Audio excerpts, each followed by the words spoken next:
Now, for more than 3 decades, Segun Arinze has remained one of the most recognizable faces and voices in Nigerian entertainment. A man of many talents, he began his journey as a musician, earning the nickname Black Arrow from an unforgettable commercial that, what a commercial, was a movie that seared his image into popular culture. But it was Nollywood that gave him a long-lasting stage. From menacing villains to wise elders, Segun Arinze has played them all.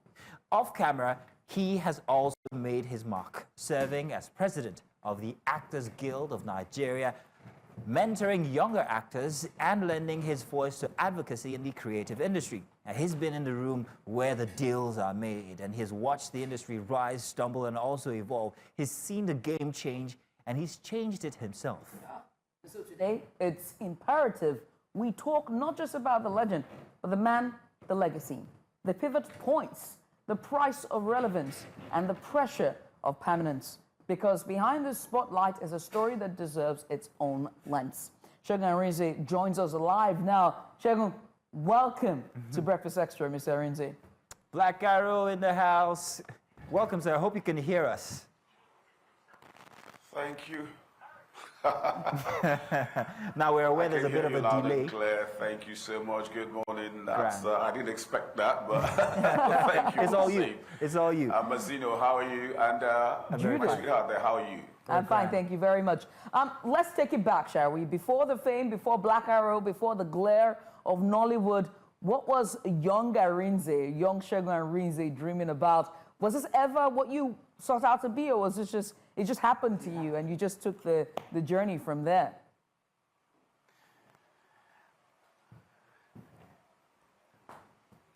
Funnily, I got introduced into theater way back in Ilorin. I was still in secondary school at Victory College of Commerce, ADD, on the outskirts of Ilorin, and just not too far from Oro and Ajashekbo. And that was when this friend, he's late now, Ayo Orowale, introduced me to theater. And then we used to go to the Kwara State Council for Arts and Culture and do things with them. And of course, NTA Ilorin now provided the platform for me at that young age to sing, because I used to mime on youth scene and then do plays with the cultural center with Randy Ojo Lakbe and the rest of them. And there was a certain guy called Larry as well. So it was for me at that point that I made up my mind that that was what I was going to do, that was going to be my forte. So it became an intentional thing. Even though against all odds, my father didn't want me to. He wanted me to be a lawyer. I don't know why he wanted me to be a lawyer, but I insisted. And we're going back and forth on it. And he was saying, okay, I'm not going to pay the school fees, but I kept my foot down. I put my foot down and insisted at that time. And as young as I was that time, maybe a bit rebellious, but eventually he allowed me, and I went to do dramatic arts at the University of Ife then. The late Bio Dunaye helped me get in the admission, and I got trained at the Department of Dramatic Arts under Chuck Mike. And then I'd gone through quite a number of renowned producers and directors, both on stage and on television. Olubide also gave me a platform on NTA Ilorin to also showcase my talent, Mr. Abdul Durodola himself as well at NTA Ilorin in those days. So that's how the journey started. And I never looked back since then. And I tell you, I've never ever looked back and had regrets. If I was to do it again, I'll do it all over again. Fantastic. Wonderful stuff. It's always very interesting to talk with people who are from the original Nollywood. Now we see a situation where Nollywood is evolving into something differently now. And that's not a bad thing in itself, but plenty of people have plenty of questions, and I'm wondering what your take is on this. Let me expatiate here. Now, we see plenty of instances where people go from being online sensations into being movie stars. We also see situations where producers, directors take advantage of the mass following that these people have, not because of their Puritan ability to actually act, but because they've got a huge following. I'm wondering what you think this, or how you think this influences movies or movie making in Nigeria. Is it a good thing? Is it a bad thing? Is it for the numbers now so people can see, or is it for the art?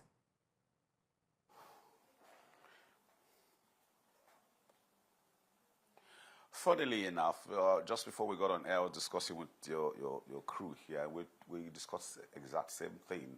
about influencers coming into the industry. It's fine. It's okay, but so long as they follow the rules of the game. You know, the thing about being an entertainer is talent. Talent is the first and foremost thing that you need to have. And once you recognize that you have the talent, yeah, then every other thing falls into place. But I would also say in the same vein, on the same breath, that I have nothing against influencers coming into the industry or using their social media platforms to, you know, following the numbers, or producers going after them because of the numbers. Yeah, but I mean, for crying out loud, train yourself, you know, improve yourself, get yourself acquainted with the industry that you're coming into, and not just coming because of the numbers or because you think you have the influence. Look at what Macaroni has done, for instance. He went to the Royal Academy of Dramatic Arts, rather, and I'm so proud of him for doing that. At this age, I mean, he's acquired a lot of followership on social media, and he decided, hey, I need to improve myself. And he went to RADA. And that's a good thing. So if we have more people go there and, you know, get themselves acquainted with what happens in the industry, get trained. Even for me, as an actor, as I am now with over 43 years in the business, I still learn every day. Every day of my life is a learning process.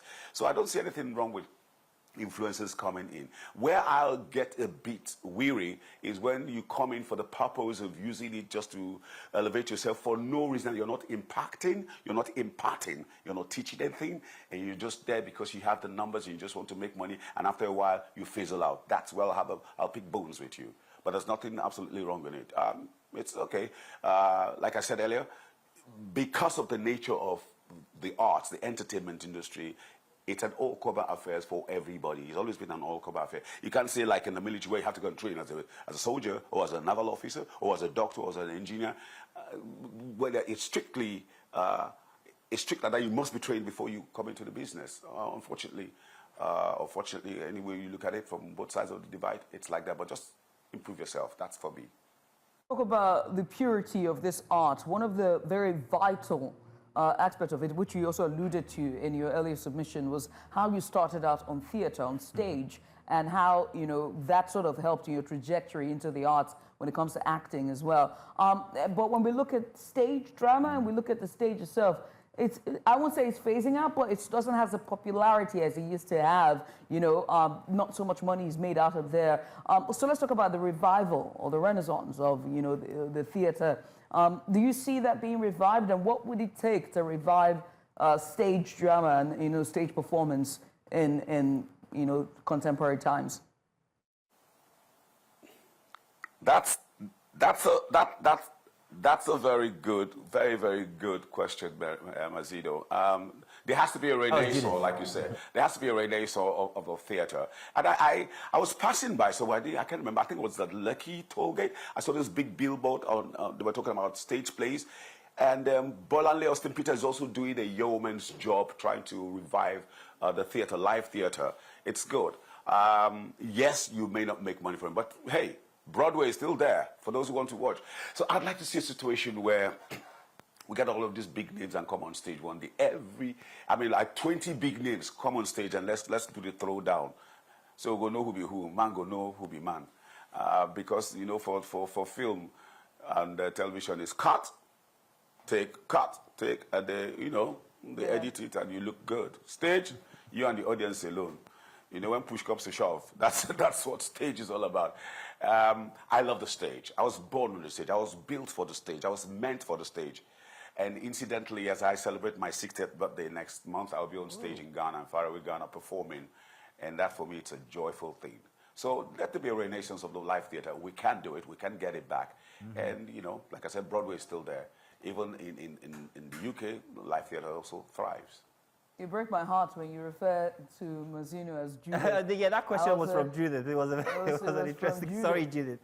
But in any case, what happened to your music? I remember the one with S.A. Agesi. It's fantastic to see someone who's on stage be a music star as well. I mean, you've won all the mics, whether it's the lapel mic, the boom mic, the one you use for singing, every single one of them. But what exactly happened to the one for music? We didn't see much of that. Are we going to see any form of you expressing in form of music anytime soon? Well, I did. Well, I wonder. Go ahead. Will I be seen? Will you be hearing from many times? Yes, I still perform on the stage with live bands once in a while when I do have the opportunity. But I did a follow-up after that first album, Dreams. I did something called In the Moods, which was on OJ's label. My kids sing, so maybe they will take over from there, but once in a while. But I still, once I get this urge to say, let me do something for myself. So maybe, Alibaba is still fighting with me over that. He's so upset with me about that. So maybe, just maybe, because I discussed it with Timi Dakolo sometime back, and I said, I'd like to do an album called Segun Arinze and Friends, my favorite song. So let's hope, maybe in the near future, you say. Not too far, anyway. So let me just keep that there. Right. All right. Mr. Arinze, as we're talking about, music and your contributions in the arts, one of them was, your time as, president of the Actors Guild. And so I want to talk about the creative industry, but most importantly, Nollywood.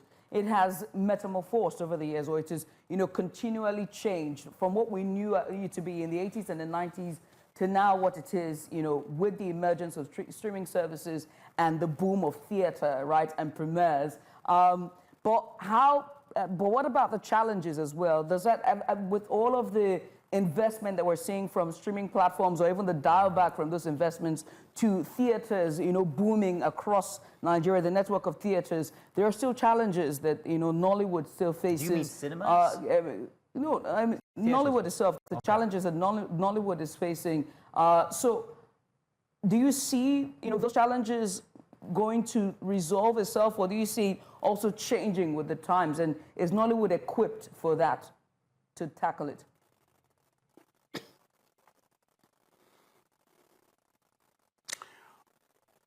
All right, to answer that question, every industry has a challenge. And life is cyclical. That's the way the industry is all over, wherever it is, whatever business you do. It's always cyclical. There's nothing you've done that hasn't been done before. It's just for you to adapt to it and rise up to the occasion of facing the challenges. Challenges will ever be there. They're constantly there. But it has to do with your perseverance and your level of consistency in facing and tackling those challenges head on. When we started, nobody gave us the chance. It was odds, it was like 1 to 10. The odds were against us because they looked upon us as never do good, people who are irresponsible and all that. But today, you go out, everybody wants to come into Nollywood in any way possible. Skits, music, dance. Now we have what you call the social media influencers who also do acting. In terms of the professional equipment that we use in filming, we've also upgraded.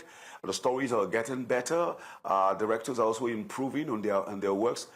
So for you to take the directorial chair these days, you must have your onions. You must know what you have to do. So it's toe to toe. I mean, look at, for example, the level at which we have gotten to on streaming platforms. This new movie now, To Kill a Monkey by Kemi Adetiba. Top notch, and you can see the acting level.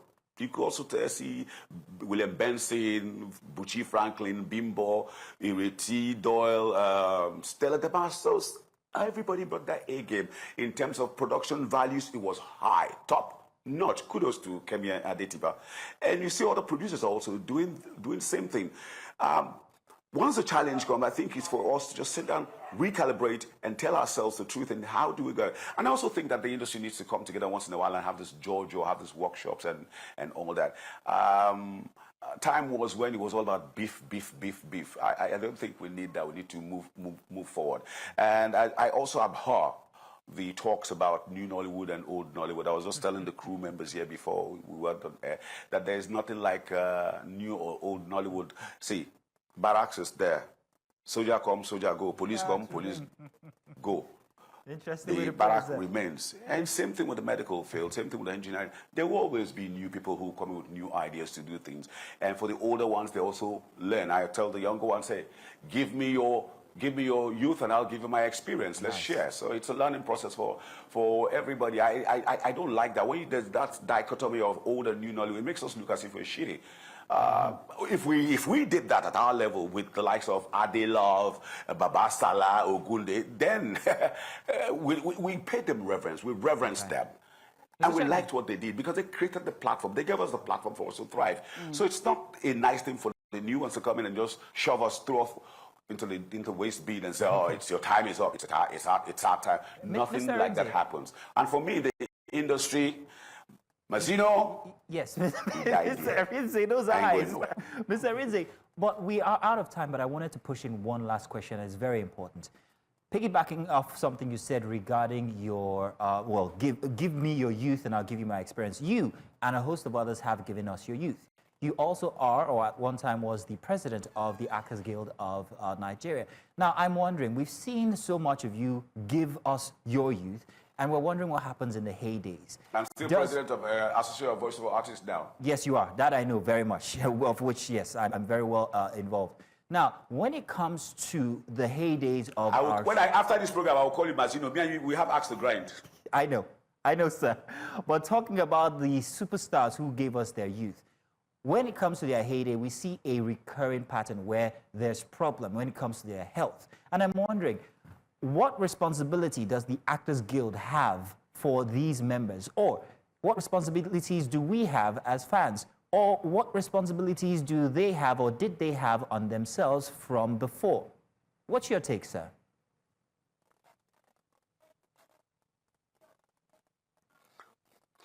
First, let me take it from the individual point of view. It's lifestyle. And you're adults. We can't come and tell you what to do or what not to do. It's a lifestyle, it's a personal thing. Then as an association, our job is to help you protect your rights, fight for you, make sure that you have good welfare, and then also provide like an HMO for your health. And now you have to buy into it, key into it. Now ask yourself again, a lot of people who are in associations do not pay their dues. And once you have those dues, you can help pay for HMO and do all that you have to do for the associations and guilds. But unfortunately, once they get a job, they take the money and go and do their lifestyle. You can't stop them. So when you begin to now heap this responsibility on the association, I think that would be so unfair. So unfair. Associations and guilds and what have you will do their very best in trying to provide an enabling environment for you to thrive. To thrive, just the way government also will help us to provide an enabling environment for the industry to thrive. Right? We have the Ministry of Creative Economy right now and Culture and Tourism. They are working to make sure that there's an environment to also thrive. That's the same way associations and guilds also do. But when it comes to personal lifestyles, you do not have a hold on individuals and their personal lifestyles. So that's a big, big question. How do we go about that? The answers? I don't know. Oh, wow. Right. As we wrap up this discussion, let's very quickly, besides you being a voice actor, singer, and as well as stage and the silver screen, you were also in Yoruba movies as well. And so I'm very interested to see or ask, which other ventures, would you be in Hausa movies, Igbo movies, and what do you see the future of indigenous film or indigenous language films sort of in this conversation we're talking about Nollywood? Well, they're doing very well. They're doing so very well. They're doing very well. They're trying their best. They're also rising up to the occasion. So let's leave it at that. Once in a while, I go in there and do what I have to do, contribute my own quota. But what I want to do right now is I want to have a talk show. I think it's time for me to go back to my talk show. Nice. I love that. That's beautiful. Love that.